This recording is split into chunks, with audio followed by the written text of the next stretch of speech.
Coucou tout le monde, je vous retrouve après mon petit déjeuner de prunes et aujourd'hui on va parler de conversion de glucides ou de lipides en graisse corporelle. Parce qu'en fait les différentes sortes de macronutriments, de calories, elles se métabolisent pas toutes de la même manière et c'est super important ça. Pour illustrer ça rapidement, un exemple, voilà, 200 kilocalories de beurre, ça va pas être métabolisé pareil que 200 kilocalories de banane, ou de fraises, ou de melon, ou de pommes de terre. Voilà. Et pour vous expliquer tout ça, j'ai fait des petits schémas, et puis on va les voir de plus près. Et j'ai les chiffres de conversion de graisse alimentaire en graisse corporelle, et aussi les chiffres de conversion de glucides en graisse corporelle. Et vous allez voir, c'est super intéressant et ça explique beaucoup de choses. Ça explique pourquoi je fais régulièrement des excès de glucides et je bouge pas. Voilà. Alors que quelqu'un qui ferait des excès de graisse va grossir directement, quoi. Allez, donc ces chiffres, ils proviennent du docteur McDougall et pas que lui. Hein. En tout cas, c'est des chiffres qui viennent de la recherche, c'est des connaissances scientifiques qu'on ne vous donne pas régulièrement en accès. Et voilà, je vais vous en parler et ça va expliquer beaucoup de choses. Hein. Je vous ai fait deux jolis petits dessins. J'espère que ça va être assez compréhensible. Donc on va commencer par les graisses alimentaires, que j'ai représentées par une petite goutte d'huile.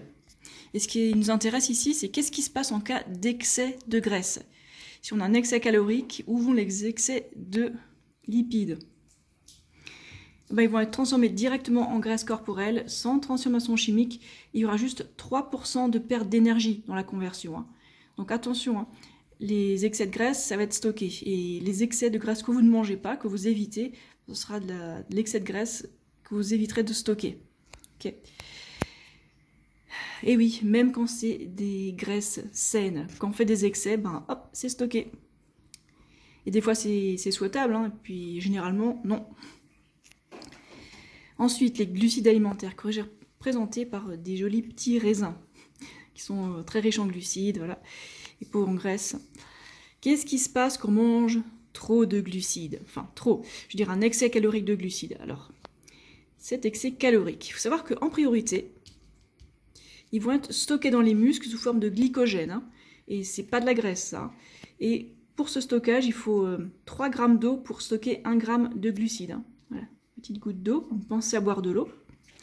Et ensuite, une fois que les muscles et le foie, ils ont stocké un max de glucides, une fois que c'est plein, ces réserves, qu'est-ce qui se passe? Il y a d'autres solutions. Soit les glucides sont brûlés en thermogénèse, c'est-à-dire en génération de chaleur, donc on a plus chaud, c'est bien. Donc ça c'est brûlé, c'est un peu gaspillé si vous voulez. Ou alors ils sont excrétés dans l'urine, les excès de glucides. Alors il faut bien prendre compte du contexte. Hein. Si vous êtes à jeun le matin et qu'il y a encore des glucides dans les urines, ça c'est pas bon. Hein. Ça, ce serait un signe de diabète, de prédiabète. Mais si c'est excrété dans l'urine dans les heures qui suivent le repas, quand on vient de manger, hein, ça c'est pas grave. Hein. Ça c'est une soupape de sécurité en fait. Hein. Hop, le corps en fait, il sait que son alimentation est naturellement riche en glucides et qu'il va recevoir beaucoup de glucides. Ça, c'est ce qu'il attend, parce que les glucides, c'est son carburant naturel. Et s'il en reçoit trop, il se dit, oh, je vais me débarrasser de l'excès, de toute façon, c'est compliqué à convertir en graisse, non, je vais m'en débarrasser, je vais le brûler, le gaspiller, voilà. Et si vraiment on mange beaucoup de glucides, que tout ça c'est déjà fait, en dernier lieu, il peut y avoir un peu de glucides transformés en graisse corporelle. Mais c'est un coût énergétique, hein. C'est vraiment pas efficace comme conversion, parce qu'il y a 30% d'énergie qui est perdue dans la conversion. Hein. Ça, c'est pas efficace. Hein. Comparé aux 3% de là, il n'y a pas photo. Donc là, 97% de l'excès va être stocké. Et là, c'est 70% de l'excès une fois que ces soupapes de sécurité ont été usées et abusées, quoi. Donc voilà, ça explique pourquoi les excès de glucides que je me fais tout le temps, je le stocke pas. Et j'ai fait des expériences longtemps, des années, et je peux vous dire que c'est vrai. Parce que je fais attention à manger peu de graisse, pas zéro, mais peu. Et du coup, il faut que je vous explique encore autre chose. On a deux types de situations là. Alors ça, c'est ma situation, et ça, c'est la situation de la plupart des gens, en fait. Ce qui explique pourquoi ils ont peur des glucides. Voilà, les gens mangent généralement plus de 20% de lipides parmi leurs calories. Là, je ne parle pas de grammes, je parle de pourcentage de kilocalories.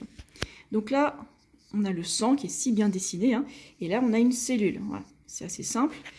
Alors, j'ai gardé le même code de couleur. Donc le orange, ça va être les graisses, et les petits points bleus, là, ça va être les glucides.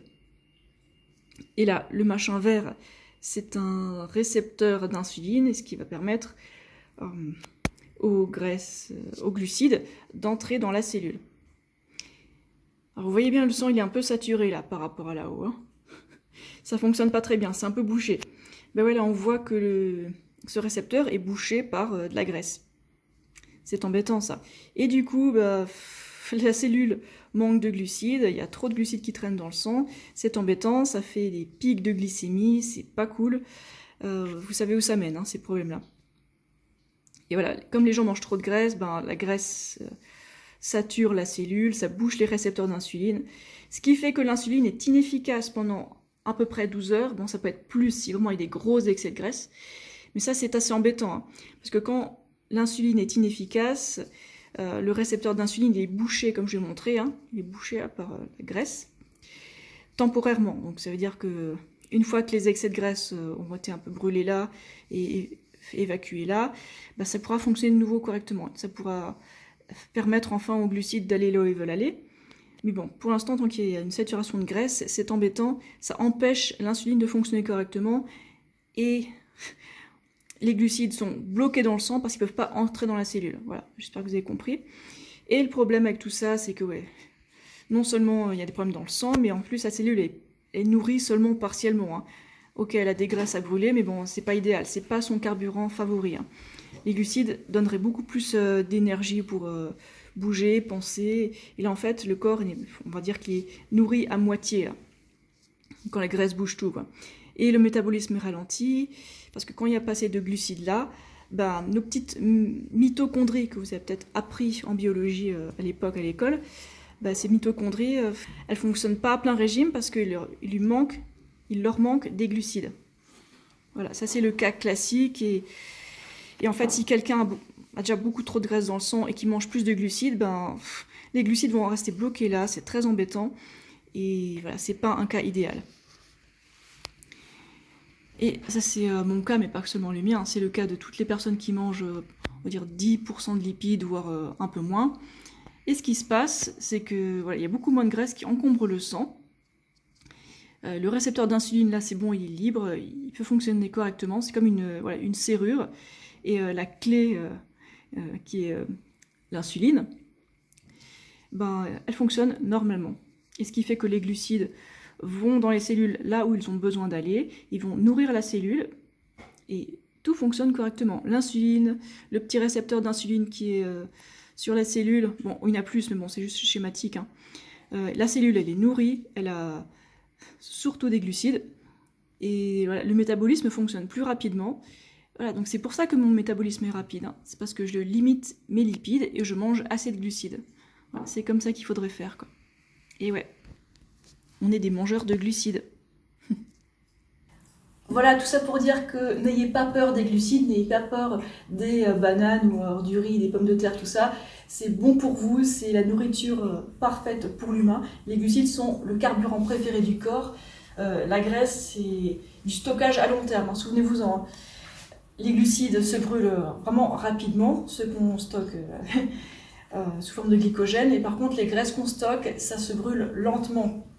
Et il faut aussi savoir que pour brûler 1 kg de graisse, il faut 3 kg d'oxygène. Donc ça représente beaucoup d'air à respirer. Donc commencez par respirer par la bouche en faisant des exercices de respiration, ou encore mieux en faisant du sport. Et puis manger moins de graisse. Et c'est ça qui permet de perdre de la graisse, de perdre du poids.